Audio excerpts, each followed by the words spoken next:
오늘은 잠언 28장 19절에서 28절의 말씀 가지고 좀 더 느리고 진실되게 살자. 좀 더 느리고 진실되게 살자. 이런 제목으로 말씀 증거하겠습니다.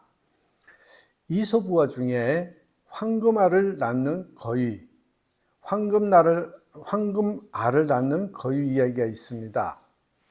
옛날 어떤 가난한 농부가 자기가 기르는 거위가 번쩍번쩍 빛나는 황금을 낳은 것을 발견했습니다. 너무 좋아서 믿을 수가 없을 정도였습니다. 거위는 그 다음 날도 황금알을 낳아 주었습니다. 농부는 매일 아침 일어나자마자 거위 우리로 달려가서 또 다른 황금알을 찾아내는 것이 중요한 일과처럼 됐습니다. 당연히 농부는 놀라울 만큼 굉장한 부자가 되었습니다. 그러나 재산이 늘어가면서 농부는 더욱 탐욕스러워지고 성급해집니다. 자, 여기에서 부자가 되어가니까 특징이 뭐예요? 더 탐욕스러워지고 더 성급해졌다라는 것입니다. 농부는 매일 하나씩 낳는 그 황금알을 기다릴 수가 없어서 거위를 죽여서 한꺼번에 모든 황금알을 얻고자 작정하였습니다. 그러나 그가 거위를 죽이고 배를 갈랐을 때 뱃속에는 황금알이 한 개도 없었습니다. 이제 농부는 더 이상 황금알을 얻을 수 없게 되었다. 이 이야기가 여러분 우리가 잘 알고 있는 황금알을 낳는 거위 이솝우화 이야기입니다. 여기 보시면 농부의 성급함 그리고 탐욕, 이게 결국은 그에게 찾아온 복을 거두차 버리는 결과를 얻었다라는, 그 결과가 되었다라는 이야기입니다. 지나친 욕심이 오히려 화가 될 수 있다는 사실을 우리에게 교훈 주는 그런 이솝우화입니다.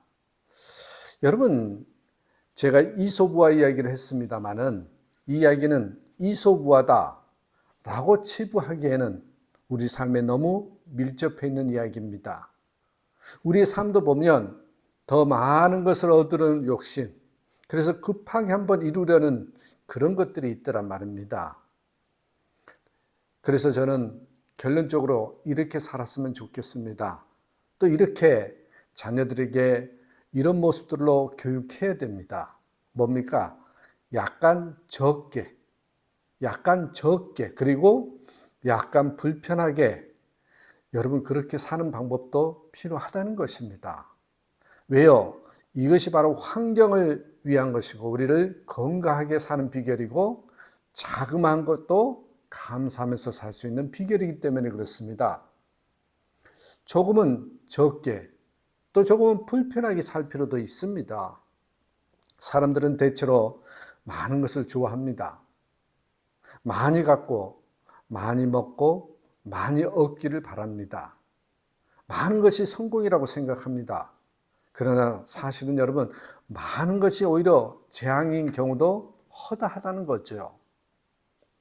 늘 너무 많다. 우리는 그런 생각 가지고 살아야 되는데 늘 너무 많다 생각하고 덜어낼 줄도 알고 비울 줄도 알아야 여러분 잡념에 시달리지 않고요.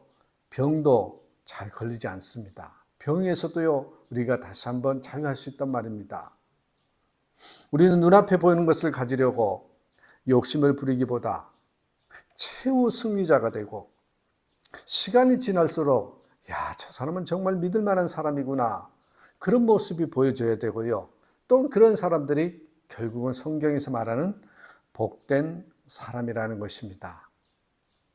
오늘 보면 23절을 보시면 이런 구절이 나오죠. 나중에 더욱 사랑을 받느니라. 나중에 더욱 사랑을 받느니라. 그 말씀이 나옵니다. 여러분, 이처럼 점점 발전하는 인생이 되고 그래서 나중에 더욱 사랑을 받는 자라가 되면 그런 사람이 되려면 어떻게 해야 될까? 오늘 본문에서 정확하게 제시해 주고 있습니다. 자, 누가 점점 사랑받는 자가 될까요? 오늘 첫 번째 제시한 단어가 충성된 자입니다. 충성된 자. 20절 말씀 보십시오. 충성된 자는 복이 많아도 속히 부하고자 하는 자는 형벌을 면치 못하리라. 자, 충성된 자는 복이 많아도 속히 부하고자 하는 자는 형벌을 면치 못하리라. 충성된 자와 속히 부하고자 하는 자, 이렇게 대조가 되어 있지요. 여기서 그렇다면 여러분, 충성된 자라, 이 뜻이 뭘까요? 좀 더디 가더라도 여러분, 정의롭고 바른 사람을 말합니다. 정의롭고 바른 사람을 충성된 자다. 다시 말하면 여러분, 오늘날 돈 하지만은 이 바르게 돈을 벌어야지 투기와 편법으로 돈을 벌어서는 안 된다는 것입니다. 그런 사람은 지금은 돈을 버는 것 같지만 나중에는 그만큼 형벌과 고통에 처하게 됩니다. 돈에는 세 가지 종류가 있대죠. 나쁜 돈, 허망한 돈, 좋은 돈이 있다고 합니다. 나쁜 돈은 여러분 뭘겠습니까? 이렇게 투기해서 벌거나 노름에서 버는 돈 같은 거겠죠. 불법으로 얻은 돈을 나쁜 돈이라고 할 것입니다. 그런 돈은 나한테 들어오면요, 시간이 지나면 지날수록요, 내 돈까지 다 빼앗아 가버리는 그런 결과가 생겨난다는 것이죠. 그 결과는 뭐가 되겠어요? 부도죠. 망하는 거죠. 허망한 돈은 뭘까요? 여러분, 너무 급하게 번 돈입니다. 복권을 맞아서 얻은 돈이라든지 이런 것들은 허망한 돈입니다. 땀 흘리지 않고 버는 돈은 허망한 돈입니다. 허망한 돈은 뭘까요? 나중에 지나고 나서 보니 다 솜솜 흘러가서 허무하더라는 거죠. 허무한 돈입니다. 좋은 돈은 뭡니까? 내가 정당하게 벌어서 땀을 흘리면서 벌어서 그래서 모은 돈을 좋은 돈이라고 합니다. 그런 돈은 여러분, 다른 친구까지, 다른 돈까지 함께 나에게로 돌아오더라, 이것입니다. 자, 여러분 21절 보십시오. 21절 말씀을 보십시오. 사람의 낯을 보아 주는 것이 좋지 못하고 한 조각의 떡을 인하여 범법하는 것도 그러하니라. 여기서 여러분, 사람의 낯을 보아 주는 것, 사람의 낯을 보아 주는 것이라는 것은 여러분, 뇌물을 받고 불법을 봐주는 것을 뜻합니다. 뇌물을 좋아하고 사기와 편법으로 돈을 벌려고 하는 사람도 형벌을 면치 못하고 더 비참하게 된다, 이 말씀인 거죠. 언뜻 보면 이 성경 말씀은 맞지 않고 오히려 투기하고 뇌물을 받고 편법으로 돈을 버는 사람이 더 잘 사는 것 같습니다. 그러나 그런 사람은 어느 때에 순식간에 나락으로 떨어지든지 아니면 본인과 자녀가 병들기도 하고요, 자녀가 타락하기도 하는 모습을 많이 봅니다. 돈은 있어도 결코 행복은 없습니다. 결국 얻는 것은 돈 하나뿐이고 이런 것이 훨씬 더 많지요. 돈은 있어도 행복은 없는 인생. 여러분, 그런 삶을 살기를 원하십니까? 그렇지 않기를 원할 겁니다. 자, 22절 말씀 보십시오. 악한 눈이 있는 자는 재물을 얻기에만 급하고 빈궁이 자기에게로 임할 줄은 알지 못하느니라. 이 말은 뭘까요? 재물에 눈이 멀면 영안이 닫혀서 판단력을 잃어버리고요, 자기 앞에 불행이 있는 것도 모르게 된다는 것입니다. 판단력을 잃어버리니까 앞으로 어떤 일에 대해서 일어날지를 전혀 모르게 되는, 그래서 결과가 어떻게 되는지 뻔한 거지요. 오늘날 많은 사람들이 잘못된 일을 하면서 좋은 것을 기대합니다. 방향은 잘못되어 있는데 열매가 좋기를 바라요. 못된 것을, 잘못된 것을 심어놓고는요, 열매가 제대로 나오기를 원해요. 말이 안 되죠. 잘못된 일을 하면서 좋은 일을 기대한다. 거짓말을 하면서 좋은 결과를 기대하고 쾌락을 거절하지 않으면서 잘 살려고 합니다. 저 또한 바르게 살지 않으면서 좋은 평가를 기대합니다. 자기 중심적으로 살면서 좋은 인간관계를 기대하지요. 여러분, 회개할 줄 모르면서 용서를 기대합니다. 우리는 좋은 결과만 기대하지 말고 과정에 충실해야 합니다. 과정에 충실하게 따르다 보면 반드시 열매는 주어지게 되어 있습니다. 여러분, 성경의 삶의 진리 중에 진리가 뭔지 아십니까? 심은 대로 거둔다는 것입니다. 그러게 잊지 마십시오. 충성된 자, 바르고 정당하게, 여러분 진실하게 사는 것입니다. 정의롭고 바른 사람, 정의롭고 진실한 사람, 이런 사람을 충성된 자다. 여러분 이런 사람은 시간이 점점 지나가면서 더 사랑받을 수밖에 없지요. 자, 두 번째로 점점 시간이 지나면서 사랑받는 사람은 어떤 사람이냐? 여호와를 의지하는 자, 여호와를 의지하는 자, 하나님을 의지하면서 사는 자입니다. 25절 말씀 보시겠습니다. 마음이 탐하는 자는 다툼을 일으키나 여호와를 의지하는 자는 풍족하게 되느니라. 왜 사람이 탐욕스러운 마음을 가집니까? 그 이유를 한번 정확하게 진단해 보십시다. 찾아보십시다. 왜 사람이 탐욕스러운 마음을 가지느냐? 정답은요, 하나님 없이 자기 힘으로 살려고 하기 때문입니다. 하나님 없이 자기 힘으로 살려고 하기 때문에 탐욕스러워지는 겁니다. 여러분, 당연히 그것은 어리석은 일이죠. 그것처럼 어리석은 일은 없습니다. 26절 말씀 보십시오. 26절의 말씀을 보시면 자기의 마음을 믿는 자는 미련한 자요, 지혜롭게 행하는 자는 구원을 얻을 자니라. 자기를 믿는 것은 미련한 것입니다. 점점 시간이 지날수록 사랑받는 자가 되려면 자기를요, 지우는 것을 잘해야 합니다. 자기를 지우는 것을 잘해야 됩니다. 자기 욕심을 버리고 자기가 쌓은 나쁜 벽을 깨뜨릴 수 있어야 합니다. 때로는 자기 자존심도 철저히 깨뜨리고 명예욕도 버려야 합니다. 그리고 오직 하나님만 의지해야 되는 것이죠. 다시 말하면 여러분, 점점 시간이 지나면 지날수록 나의 부분은 작아지고 하나님의 부분이 커지게 만드는 거예요. 하나님의 부분이 커지는 거죠. 무엇이 그렇다면 하나님을 의지하는 것일까요? 여호와를 의지하는 자 그랬는데 무엇이 하나님을 의지하는 자일까요? 가장 기본적인 것은 여러분 다른 게 아닙니다. 하나님께 예배하고 감사하는 것입니다. 하나님께 예배하고 감사하는 게 가장 기본적으로 하나님을 의지하는 모습이에요. 바꿔 말하면 여러분, 일상생활 속에 감사가 없어요. 예배하는 삶이 없습니다. 그렇다면 죄송하지만 그 사람은 지금 하나님을 의지하고 있는 것이 아닙니다. 주일 성수와 감사 생활은 신앙의 가장 기본 중에 기본입니다. 우리는 하나님께서 무엇을 주셨을 때도 감사하고 반면에 문제가 있고 내 소유를 다 빼앗아 가셨을 때라도 감사를 잊지 말아야 합니다. 왜 그럴까요? 거기에는 하나님이 더 좋은 것을 주시기 위한 뭔가 하나님의 뜻이 있다는 것을 믿기 때문에 그런 거죠. 잘 돼도 감사, 안 돼도 다음에 더 좋은 것으로 좋은 때에 다시 한번 회복시켜 주실 것이라는 믿음으로 감사하는 것. 그러니까요, 여러분 믿음이 필요한 거죠. 감사해도. 그렇습니다. 우리는 내 소유를 앗아가신 것은 때로는 하나님을 더 바라보고 감사하는 삶을 살라고 훈련하라는 그런 의미로 생각하시면 요 감사의 삶이 이어질 것입니다. 그처럼 범사에 하나님께 감사하는 삶이 바로 하나님을 의지하는 삶입니다.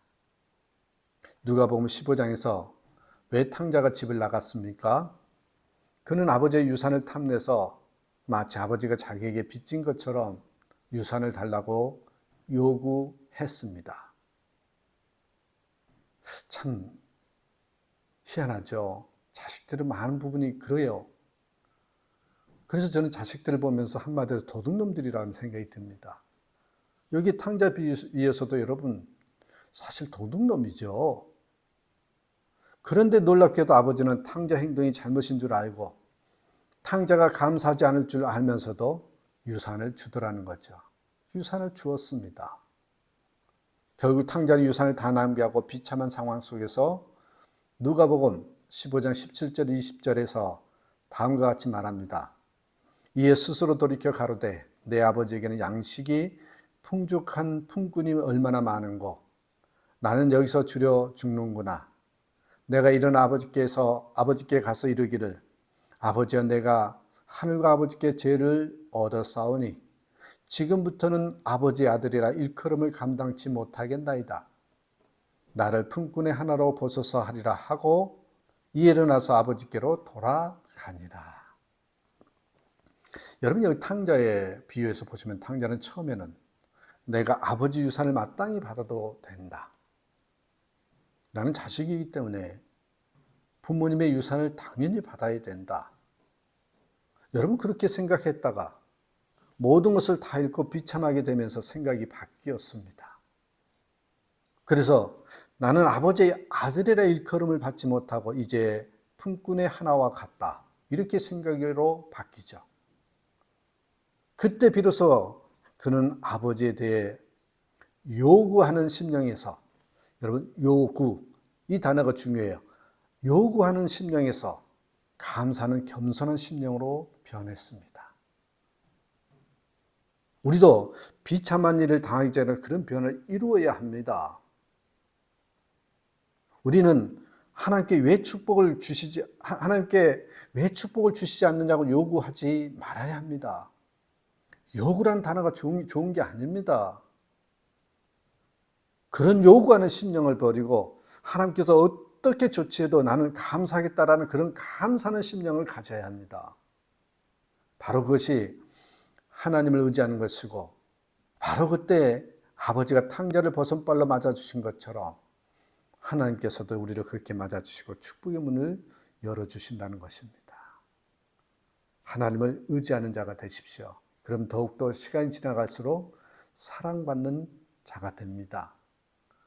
하나님을 의지하는 자가 뭐랍니까? 기본적으로 하나님께 예배하고 어떠한 상황일지라도 하나님께서 모든 것을 이루어 가신다. 그 믿음 가지고 감사하면서 사는 것. 그게 여호와를 의지하는 자입니다. 마지막 세 번째입니다.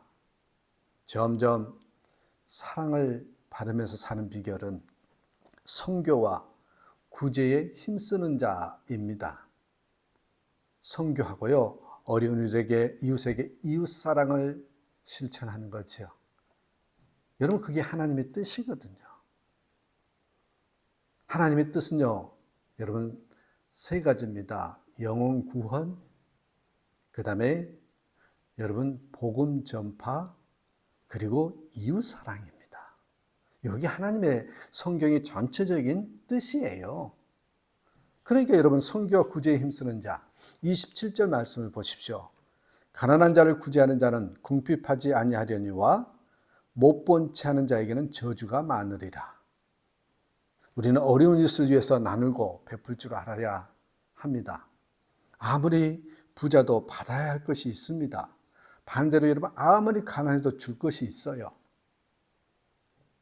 우리는 항상 받으려는 위치보다는 나눠주려는 위치에 있어야 하겠죠. 열심히 선교도 해야 합니다. 여러분 돈을 보십시오. 재정적인 것도 풍성했으면 좋겠습니다. 그러나 그 돈도 재정도 선교할 목적으로 보이고 선교사님의 기도 제목이 있으면 적극적으로 반응해야 합니다. 그것은 나와 상관이 없어 하면서 여러분 외면하지 마시고, 비록 여러분 나는 그렇게 못할지라도 기도라도 동참하겠다는 마음으로 선교사님들의 기도 제목에 여러분 관심 갖고 반응해야 합니다. 그러면 지금은 호주머니가 가벼워지지만 시간이 지나면서 호주머니가 점점 더 풍성해질 겁니다. 왜요? 하나님도 하나님의 뜻을 이루고 싶어서 우리를 통해서 도구를 사용하면서 일을 하시기를 원하거든요. 그렇습니다, 여러분. 앞서간 모든 신앙인들에 대한 체험한 그런 삶의 간증이 우리에게 증명하지 않습니까? 선한 일을 위해서 호주머니를 비우는 모험은 반드시 승리로 기결될 것입니다. 왜 그랬습니까? 심은 대로 거두기 때문에 그렇습니다. 아까도 말했잖아요. 삶의 말씀의 진리 중에 진리는 심은 대로 거둔 거라고. 자, 이 세 가지, 충성된 자, 하나님을 의지하는 자, 선교와 구제에 힘쓰는 자, 이 세 가지가 사랑받는 사람을 한마디로 이렇게 살면 된다라고 이야기하는데, 이 세 가지를 한 단어로 그 사람이 어떤 사람이냐라고 했을 때 한 단어로 말을 해요. 그게 뭐냐면 의인이라고 표현할 수 있습니다. 자, 28절의 말씀 보십시오. 악인이 일어나면 사람이 숨고 그가 멸망하면 의인이 많아지느니라. 악인이 득세하면 사람이 숨고 악인이 멸망하면 의인이 많아진다는 말은 의인이 많아지면 악인은 사라진다, 이 말도 되는 것이죠. 그런 의미에서 나 한 사람이 의롭게 살려고 노력하는 것이 그토록 중요합니다. 여러분, 분명히 말씀드립니다. 의인이란 완벽한 사람을 말하지 않습니다. 하나님께 범사에 감사하는 사람이 진짜 의인입니다. 왜 사람이 불평합니까? 왜 사람들이 불평하느냐고요? 받아야 마땅하다고 생각하기 때문에 불평을 하는 거예요. 그러나 여러분, 이제는 받아야 마땅하다라는 생각에서요, 받은 것이 많다, 감사하다, 감사하는 마음으로 드리자, 여러분, 이런 생각으로 바꾸어야 합니다. 그런 마음을 가지고 신앙생활도 하고요, 가정생활도 해야 합니다. 그렇게 생각을 바꾸면요, 인생이 바뀌고 마음에 평안과 행복이 찾아옵니다. 이 생각이 바뀌어야 돼요. 솔직히요, 우리는 부모님께 받은 것이 많습니다. 이제는 철이 들어야 합니다. 그러므로 부모님께 더 이상 받을 생각을 버리고 드릴 생각만 해야 합니다. 영적으로도 마찬가지예요. 영적으로도 철이 들어야 합니다. 사실 하나님께서 우리를 자녀로 삼아 주신 것만 가지고도 우리는 영원히 감사하면서 살아야 됩니다. 그런데 더 받지 못했다고, 내 기도 제목을 들어주지 않으셨다고 하나님께 불평하면 미래에 주어질 것은 하나님의 징계와 형벌뿐입니다. 좋을 게 없습니다. 어떤 목사님의 간증을 읽어본 적이 있습니다. 워싱턴 DC에 있는 크리스찬 교회에서 있었던 사건입니다. 그 교회 모 집사님이 머리도 좋고 공부도 많이 해서 한국인으로서는 미국 회사에서 회계사로 중역을 맡은 분이 있었습니다.